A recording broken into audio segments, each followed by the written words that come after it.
Hari ni aku dan kawan-kawan outing dengan member utara kita orang. Segala selok belok dekat belah utara ni, dia tahulah. Lepas tu dia kata dia nak bawa kita orang pergi satu kafe ni. Kita orang pun ikut je lah kan. Sampai-sampai tu tiba-tiba pula kena naik tangga. Katanya baru atlet kalau naik tangga. Ikut kau lah man. Kau memang terbaik man. Bila dah naik tangga tu, ada satu pintu ni. Aku pun buka lah. Bila aku masuk tu, seriously?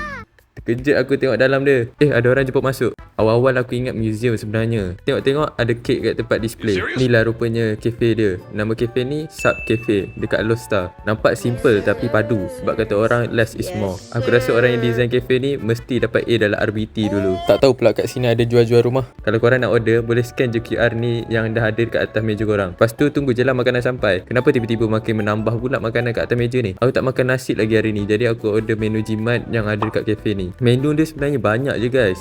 Korang tengok ni. Menu jimat ni RM20 je guys sekali dengan air. Seriously, memang padu. Overall, makanan dia boleh improve lah. Tapi kalau korang nak lepak sini untuk ambil gambar dan post satu story, okey je. Kalau korang nak lepak kat sini sampai isyak pun boleh. Sebab kat sini ada surau. Ni dia makanan aku dah sampai. Tengok kita orang makan dulu. Kalau korang nak tahu lagi, follow dulu.